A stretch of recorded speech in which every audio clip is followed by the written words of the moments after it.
I just want to cue that we're speaking to the mighty Nandar, who runs a podcast called Feminist Talks out of Myanmar.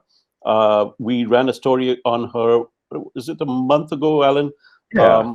How I'm using podcasts to drive a discussion about feminism in Myanmar.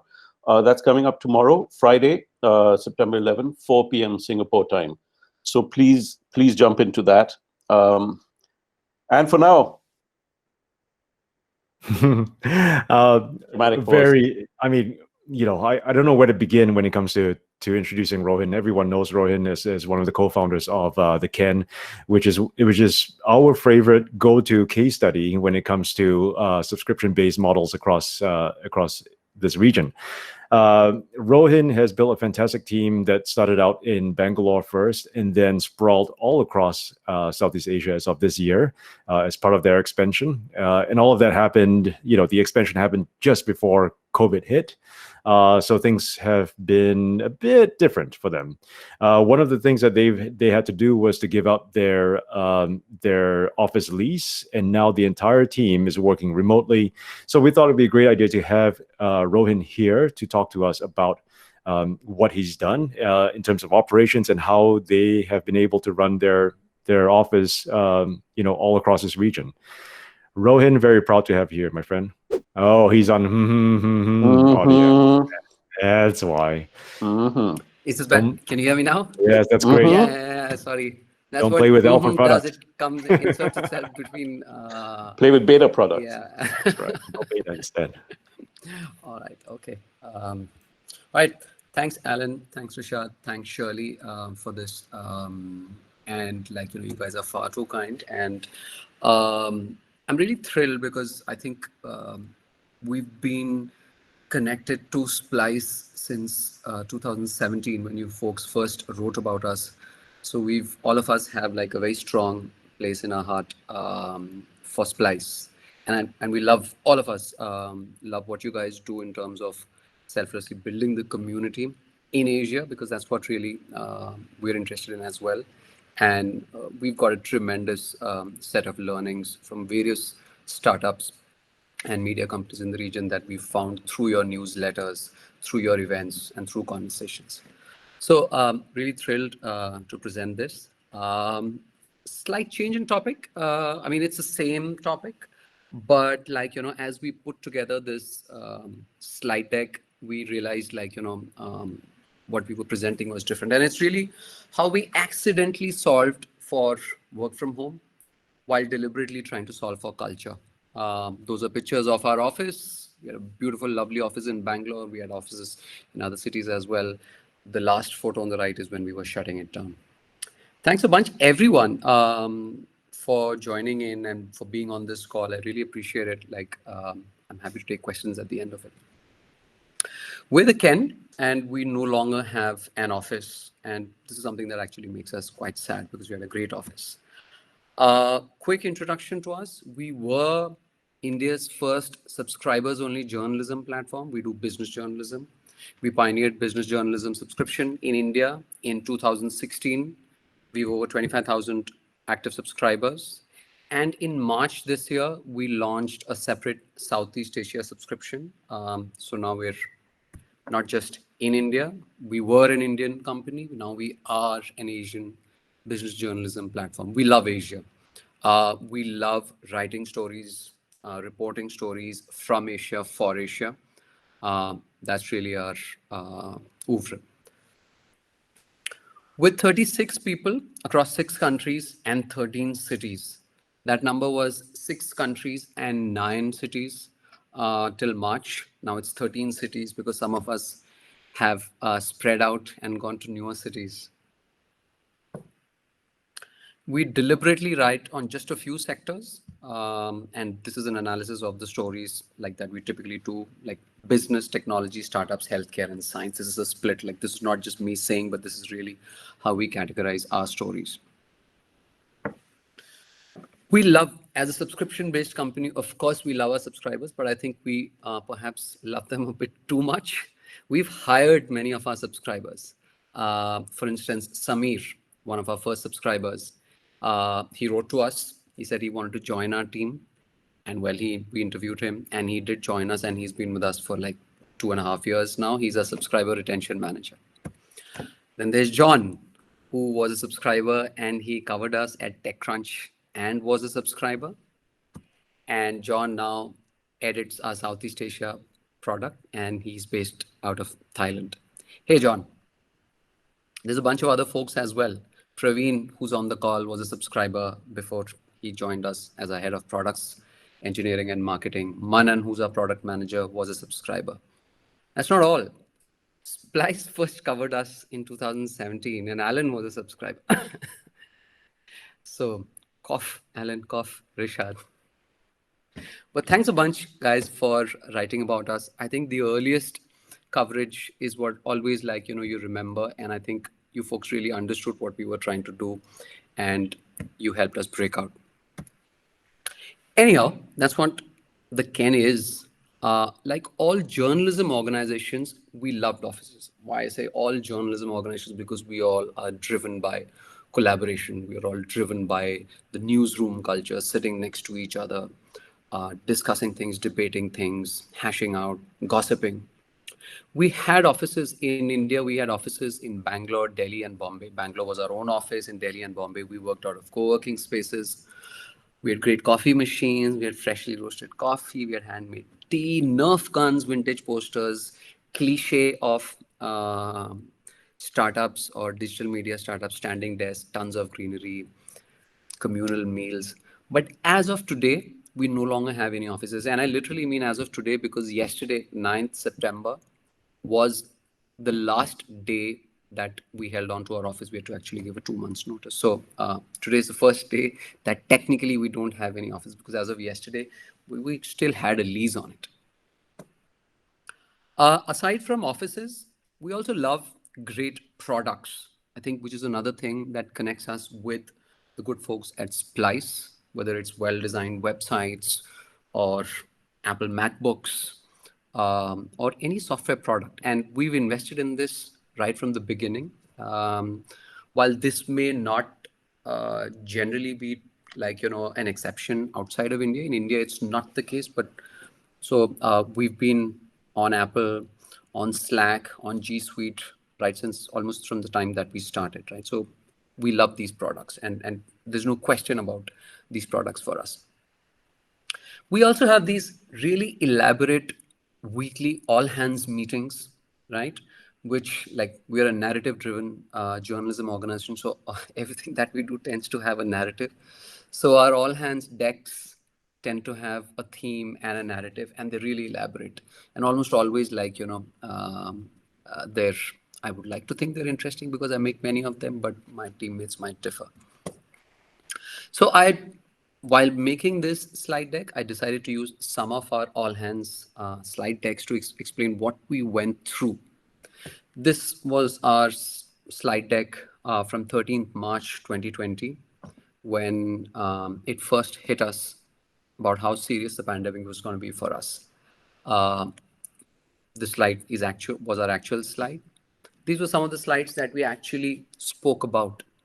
We actually said all of these things, that tens of thousands of people are going to lose jobs, subscriptions will slow, layoffs will happen, businesses are going to shut down.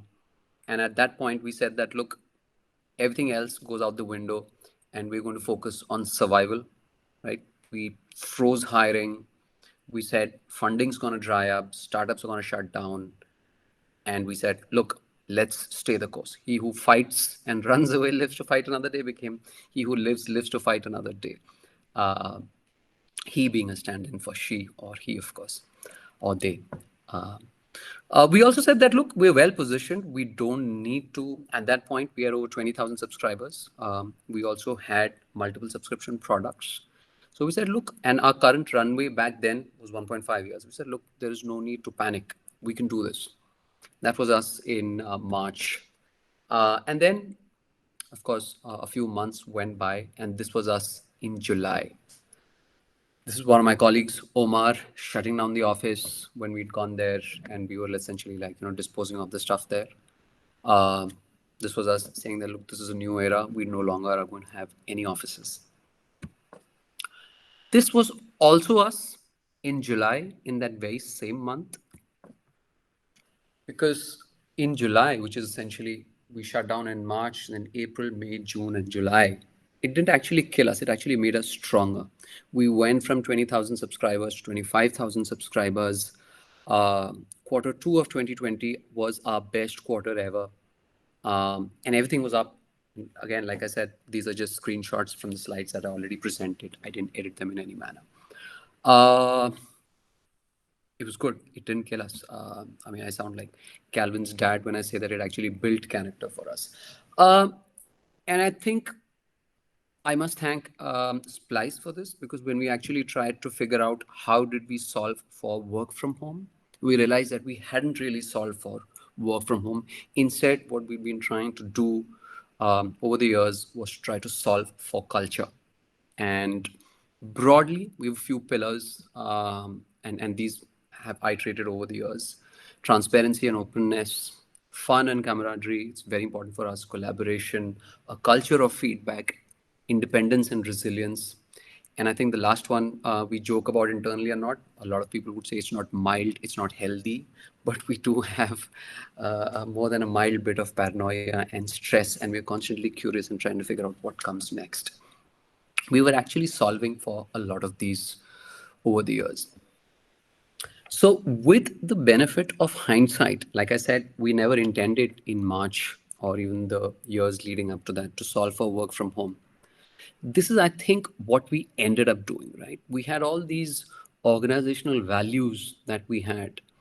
And and I must also tell you that we're huge fans of systems thinking. So we formalized that with the newsletter that we launched. So we're huge fans of trying to understand how systems drive behavior, actions, outcomes, rather than individual, you know, aspects, right? So we realized in hindsight that when we said, look, we value transparency and openness, what were the systems that reinforced that? We had all these all hands meetings each week where we discussed metrics openly, the good news, the bad news.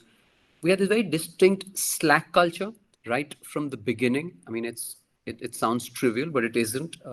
Anyone whose organizations are based on Slack as an operating system will know what Slack culture means. It's very informal, it's very open, it's very real time. Of course, it can be a pain in the ass at times as well. Fun and camaraderie for us meant we spent a lot of time and effort on bringing people together, making up rituals, having offsites and onsites, etc.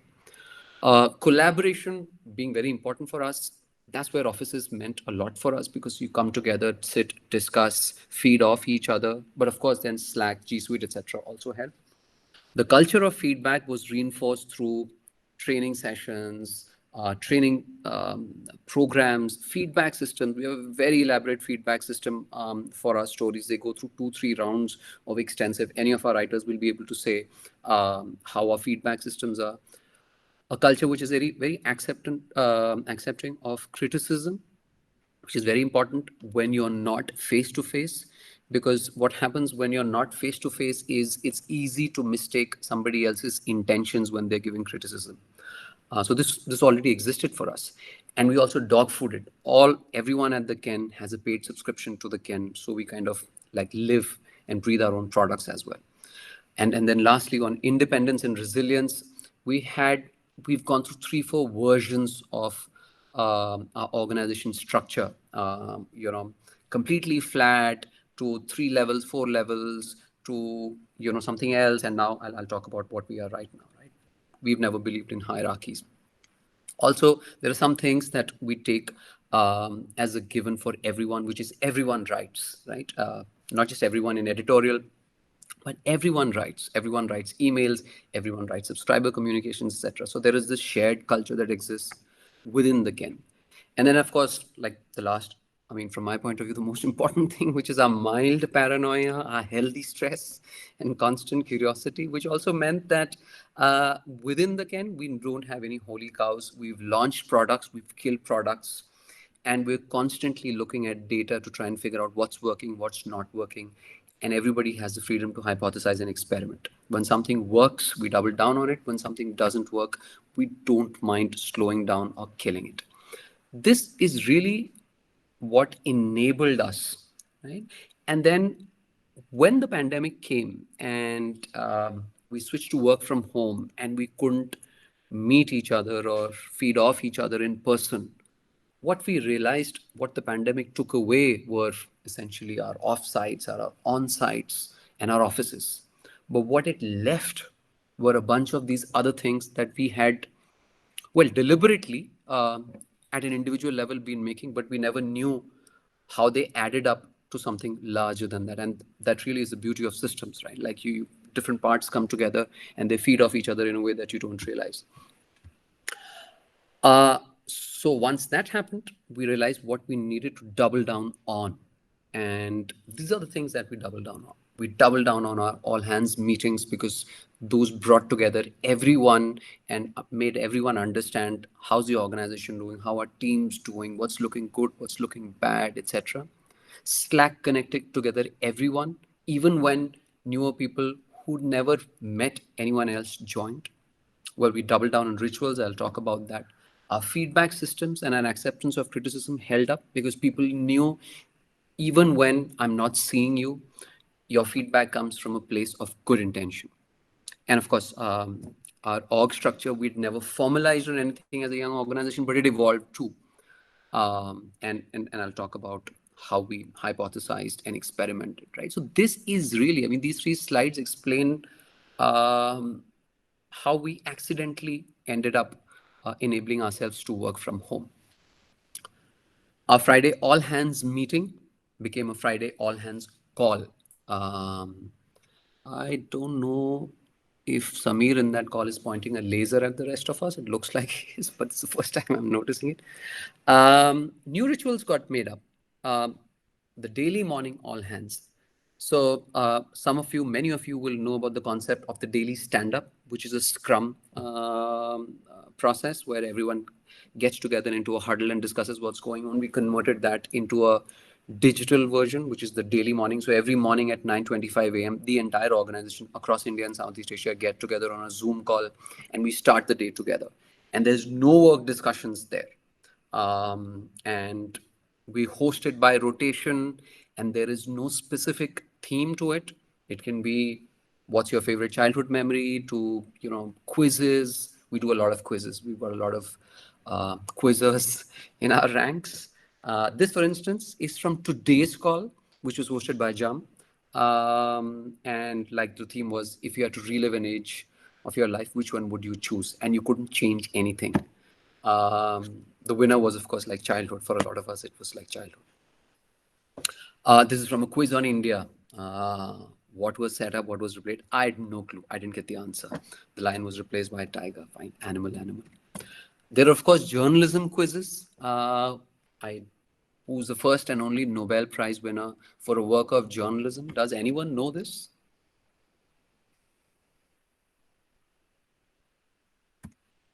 Oh, okay. All right. I didn't either.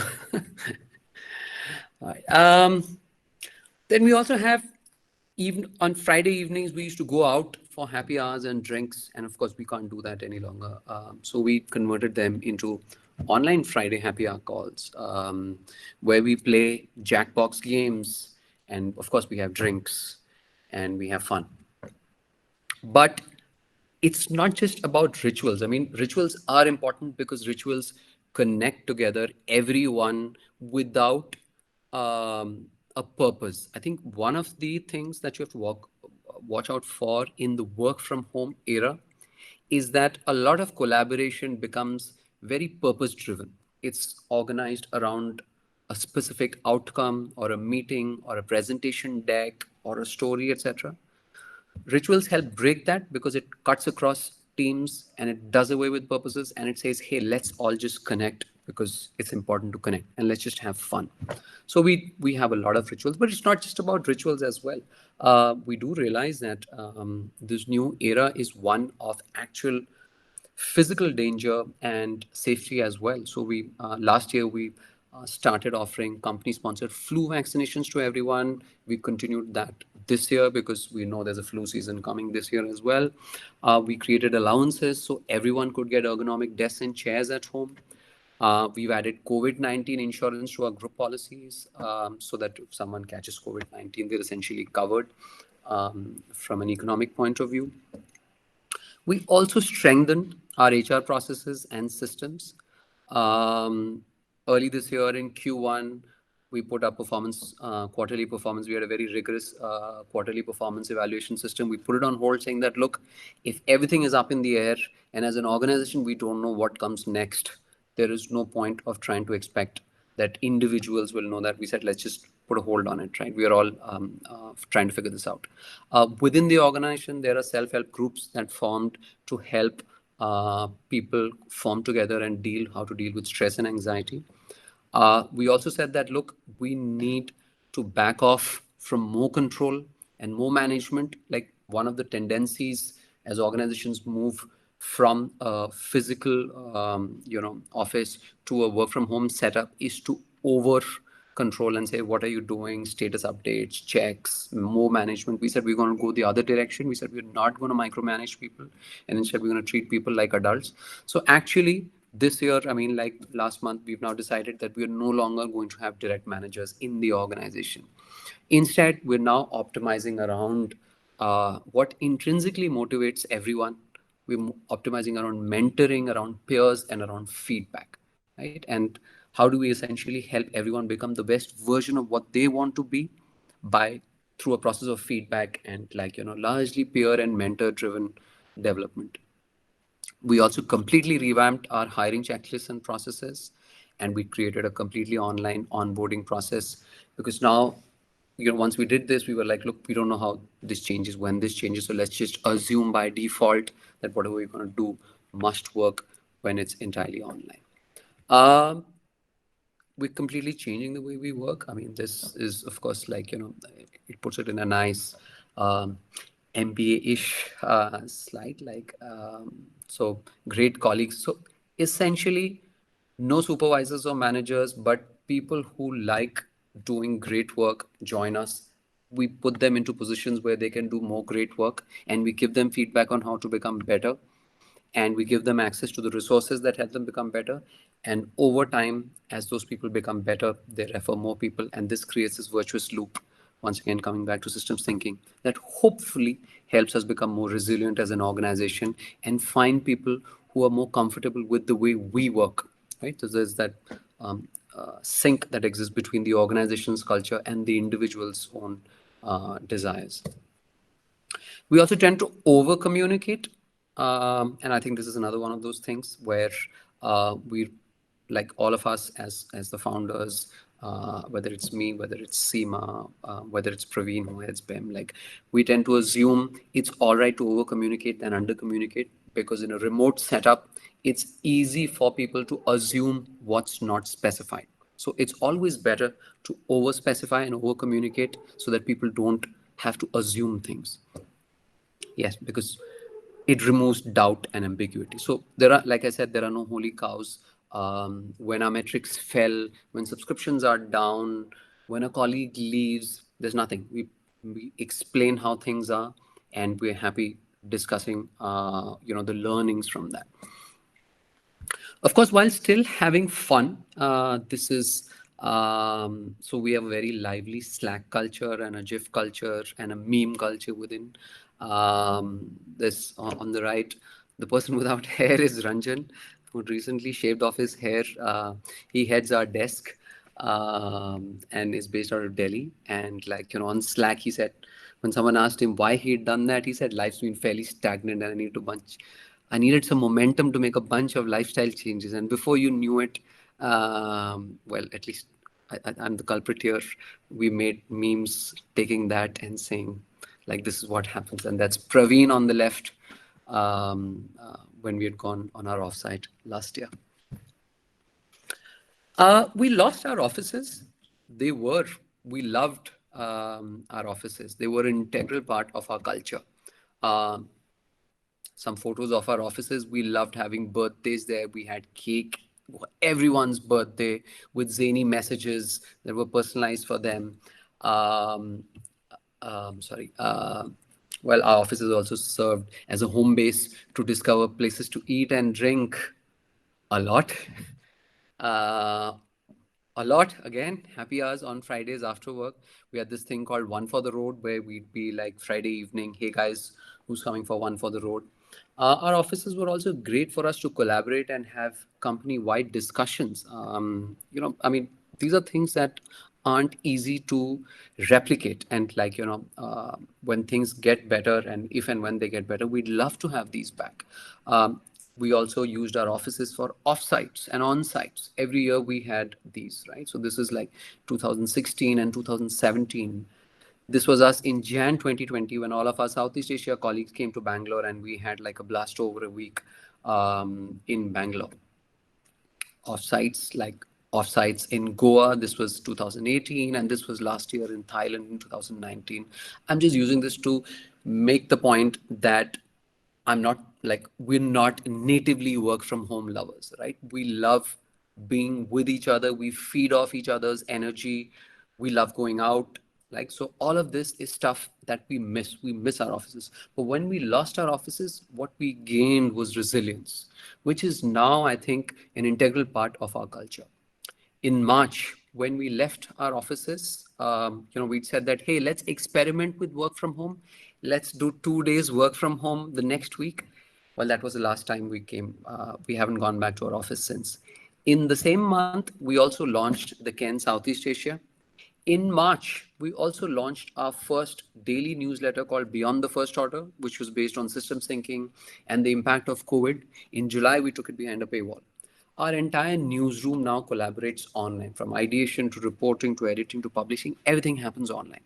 All of this just happened very quickly. Like I said, we didn't set out to solve for these, but we ended up, right? And to August, where now we have 4 new colleagues who joined us in just 1 month in different cities and entirely online. We don't know, there are no offices that they're formally attached to. The pandemic essentially made us realize that it was never about just the offices. Instead, it was about the culture. That really is it, actually. We never set out trying to solve for work from home, but we tried to solve for culture. Hope it's a work in progress. I don't think that we've made it anyway, but we've got a brilliant culture. It's still evolving, but that's what it is. Thanks a bunch for sticking with me for the slides. I'm happy to take questions. Listen, I know between Alan, Shirley, and I, we're putting our hands up. Durga said that you guys are hiring. Guys, we just got our first office. In fact, weirdly, actually office number 3 in COVID. So it's kind of a reverse thing. We've hired this, we've rented this little shoebox of an office, and the 3 of us do this from there. But Rohin, that was fascinating. I never thought there'd be so much office nostalgia, but you're right. It is, in fact, nostalgia for your culture, which you're keeping alive online. But listen, it's true. And I must also admit that I think we're coasting on a lot of the culture that we built because of our office, right? And now we can coast on that, but the fumes will run out if you don't strengthen it with other things, right? That's a great point. For my newer colleagues who've come, who've never worked alongside each other, I think all of us will have to try much, much harder.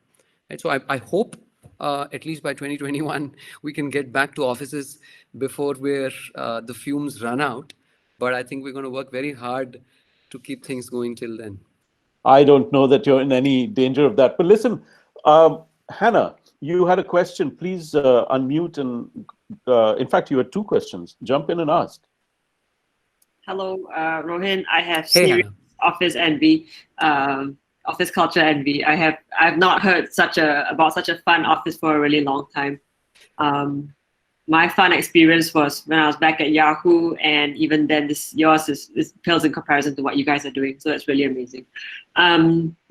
So one of my questions is, how do you draw the line between someone being a direct manager versus someone being a mentor? Can you elaborate about that point about not having direct managers? It sounds like a unicorn. Yeah. So, all right. So I must first start with the caveat that we've just announced this last month and we're still rolling it out. But here's where we come from it. And I think we spent a lot of time going through iterations of this. And I think it fundamentally comes from the point that journalists don't like being managed, right? Journalists are inherently, intrinsically motivated. They like doing stories, right? So the moment you try to have a manager, like, manage them and set productivity goals and targets and stuff like that, you take away their connection to what drives them. Then it just becomes like, I got to do X, I got to attain Y, etc. So that was our, like, learning. And we actually went through a couple of, I think, we learned this the hard way. Let me just put it this way, right? So to your question, how do you do mentors? So when someone new, for instance, we've got 4 colleagues who joined us, none of them have like a direct manager. But we do a very solid job of mapping out what their interests are before they joined the Ken. We do a very solid job of trying to figure out what is it that their responsibilities are on a day-to-day basis and on a weekly basis, etc. We help them understand how collaboration happens, etc. And we put them, and I think one of the things that I must mention is that we've also moved away from individual development to team driven development. We've realized that for great organizations, and this is some of the learnings that, like, great organizations like Netflix have already figured out, it's that teams, I mean, there's this very important saying that people say that people don't leave bad organizations, they leave bad managers. The counter to that is people don't stick with great organizations, they stick with great teams. So one of the things we're also trying to do is to make sure that everyone is part of multiple functional, high performing teams that automatically, like, engage them. So even if, like, so the standard managerial, this thing, philosophy is that the manager is responsible for figuring out what the person does, what, like, development needs. In a team-based setup, what happens, it's really peers, right? So the peers tell you, hey, I'm stuck, what do I do? This is how you do it. Hey, is this good enough? I'll give you feedback on it, right? So the teams become functional. So this, again, like I said, I'd like to pretend that we've solved this, but this is just being rolled out. Like, even as we're speaking, I hope it'll work out. I'm fairly confident it will work out because we've got very good signs. Like, for instance, our newsletter team, I can use a real example. Beyond the first order, the newsletter that we launched. Actually, some of my colleagues are going to kill me for this. When we did the Jan 2020 on-site in Bangalore, we had one of these sessions where we said, guys, we should do newsletters. And a whole bunch of our writers were like, are you crazy? How are we going to do newsletters? There's no people. I'm already drowning with my own stories. I can't do this. And we've now created this new newsletter, daily newsletter product, which is produced by a very loosely organized team of writers who've organically come together, and they have, like, nothing was told to them. So they've automatically arrived at their own cadence. One person edits it one day, one person does something else the other day. The stories are selected, they're edited. None of this was mandated from the top. It just happened, like, so there are, like, so this is an organic evolution of teams that happen. So that gives me great hope that between mentors, peers, and teams, we just have people who are driven by what they want to do, and they learn. I mean, that's how kids learn, right? Kids never learn by being told what needs to be done, but they just observe and they just assimilate it. Like, I say this as a parent, I don't mean this in any bad way to those who aren't parents, but having observed how kids learn, and I think it's very similar. Sorry, it's a very long-winded answer. My apologies for that. It is a fantastic answer, though. There are a whole bunch of great questions in the chat box here, so leave yours in there as well, everyone. Let's go to Jakub Gorniczki, our good friend from Poland, who's got a really good question about how you onboard people. We're also calling him because he's often got the nicest voice in this space. Jakub, jump in.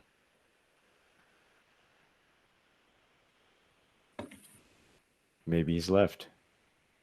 Okay. Always worrying if you don't hear from Jakub. Yeah, well, I'll ask this question then. How does an all online onboarding look like? What do you have to do for that? All right. I'll explain what we've done. So since the time that we went entirely remote, one of the experiments that we tried was that we said, hey, from the time we make an offer to someone to join us till the time that they actually join, it's this period of tremendous uncertainty where nobody knows what's happening. And so we said, hey, let's create this separate Slack channel, which is a guest channel where there'll be some of us from the organization and these new people who are yet to join, let's add them into that.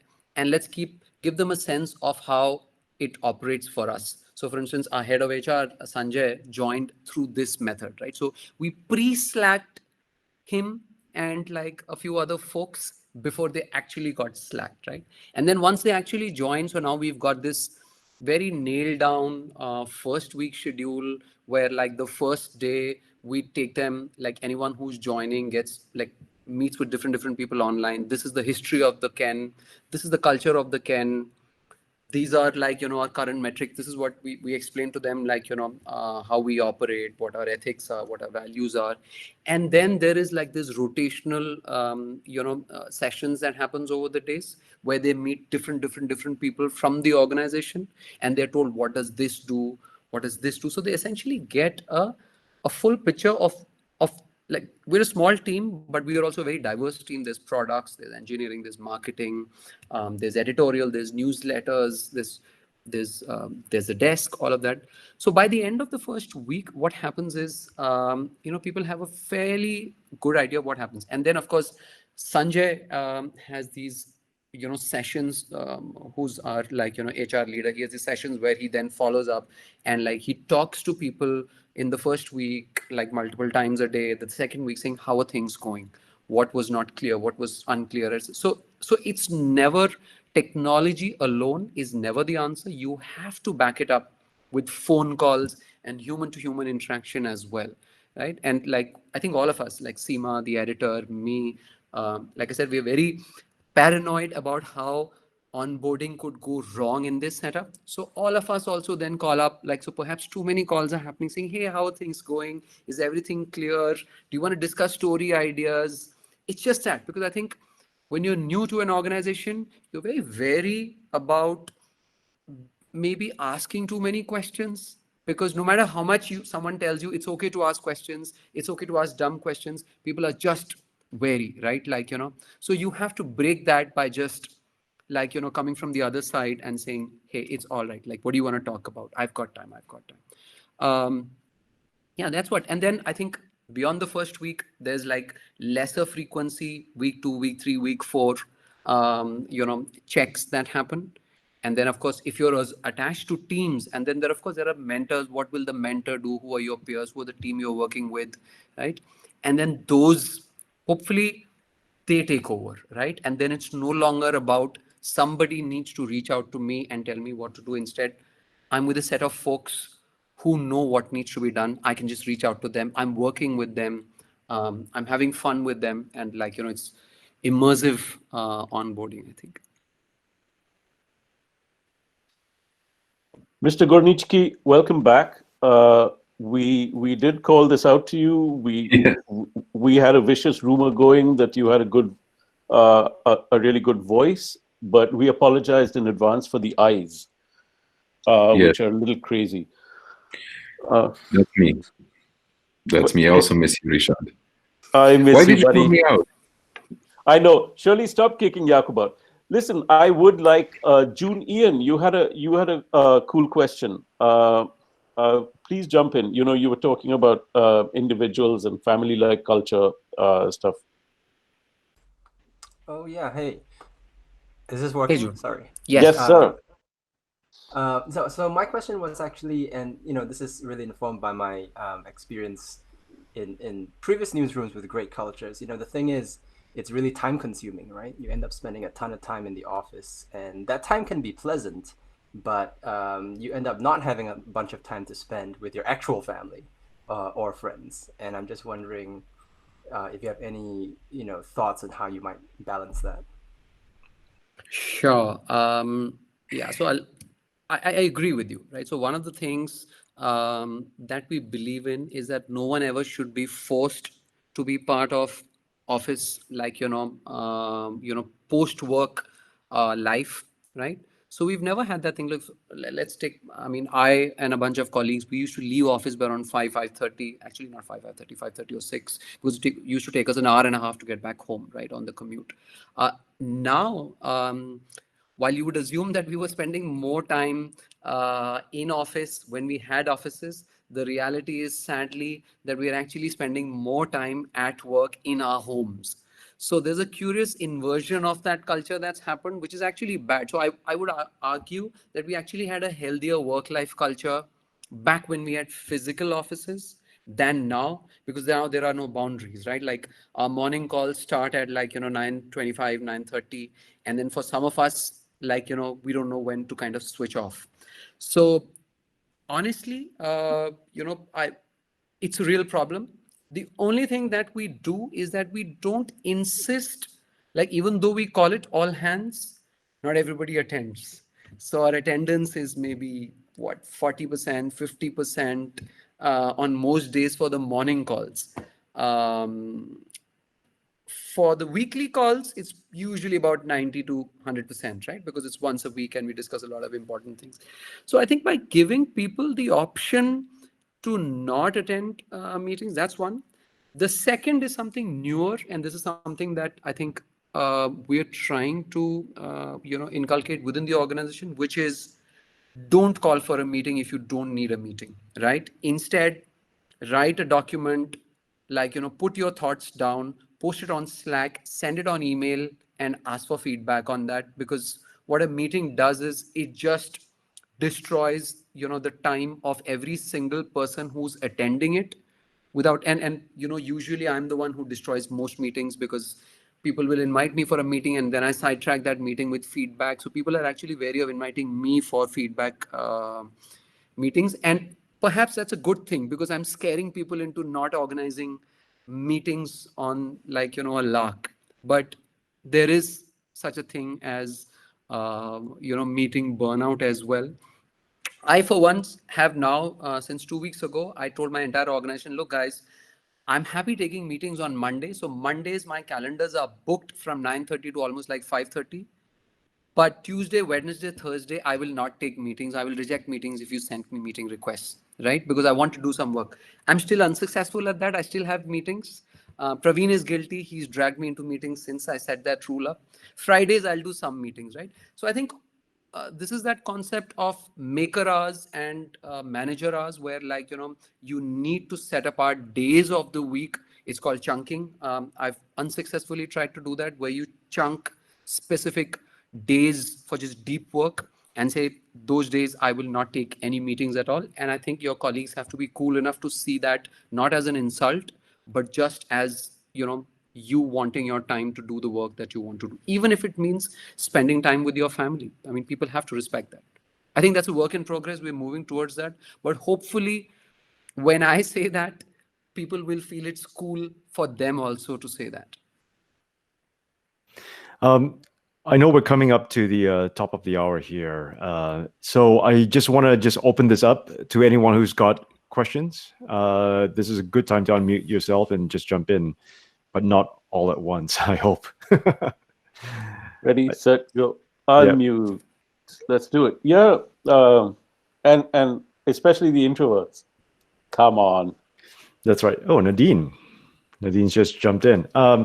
Okay, well, while people find a way to unmute their mics, can I ask you a really boring business question? And you probably expected this, but how much of your annual budget was set aside for office space anyway? And so basically, how much are you saving? Percentage terms, if you like.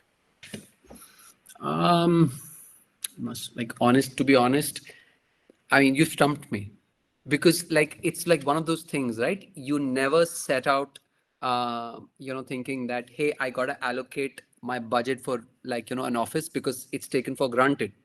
It's like we've never allocated the money for buying laptops, right? So honestly, it was a decent amount. How do I put it? I would say, based on what we're burning right now, it would probably be maybe about 30, maybe about 30-40% of what we are burning each month right now. Right. So it was not an insignificant amount. But to be honest, like never in my life would I have thought that, hey, that's an option that we can cut. Right. But when you look at like, hey guys, let's cut down costs, you'd say, let's get rid of the office coffee machine. No more gourmet coffee. No, you never think, let's get rid of the office. Right. So yeah, it was a good, and we had good offices. I mean, in the heart of the city, you know. And so, now that you've built this cadence and culture to kind of survive, outside of offices, are you in a rush to get back to an office anytime soon? We're Do you have not going plans? to rush, but we will get back, right? Like, the day, like, I don't think it's going to be a day, but once it gets safe, my gut is like, we've had debates internally within the team. My sense is we're not doing this before June 2021. Some of my colleagues are more optimistic. They think it's going to be March 2021, but like, I'm a journalist, right? So we're always skeptical and we're cynics, and we know how this works. and we also know systems thinking. We know how, where we are nowhere near, cure or like, for this. Listen, we're getting very close to the end, but I do want you folks to stick around just a little longer. Rohin, Sure. we tend to ask this of pretty much everybody we speak to, especially media startups. If there's one thing that you'd like to ask the beta and the Splice community to do, and the media community at large, hopefully this will get, some traction on YouTube and Facebook. If you had to ask us to do one thing for you, what can we do for you?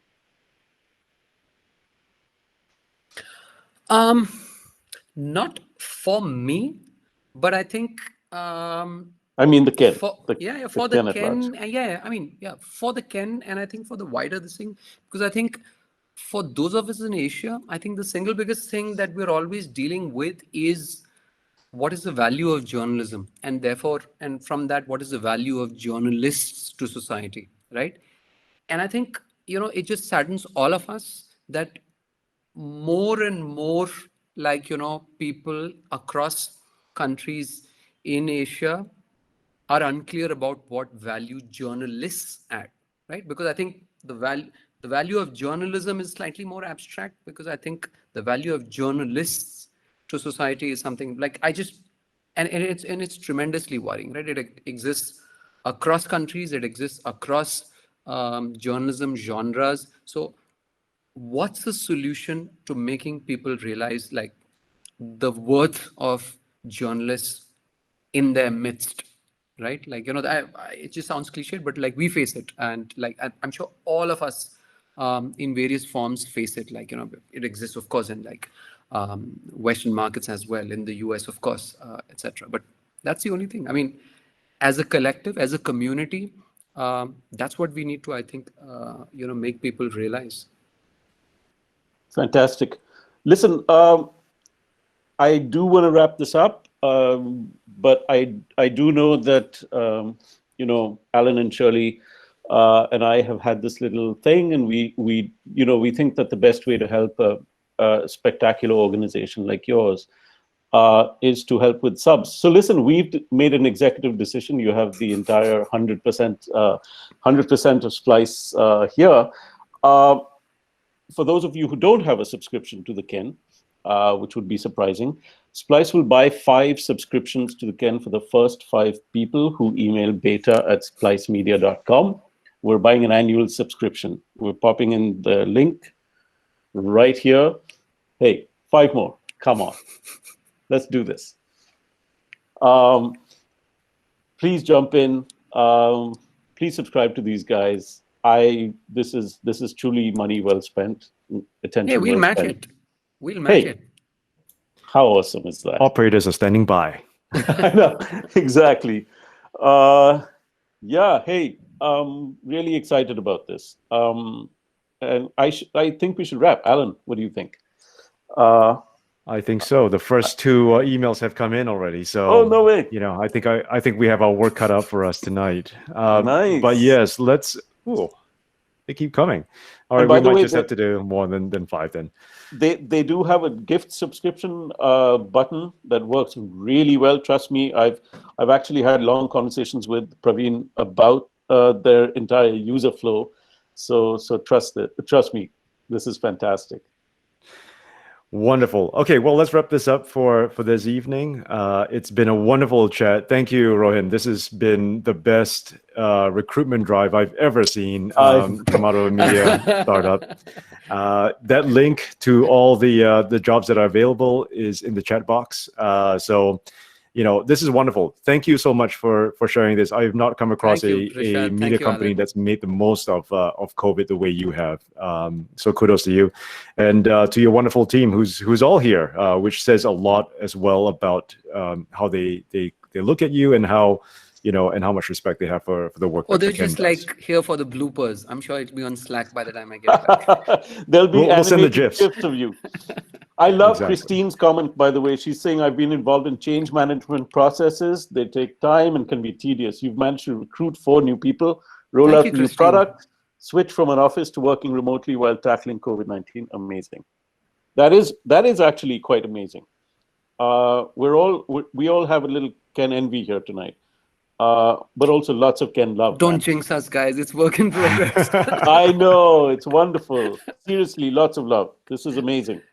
This is really amazing. Thank you, everyone. Thank you so much. Lovely. Good night, and everybody. Big thanks to sponsors, guys. Hey, of course. Thank you, sponsors, for making this work.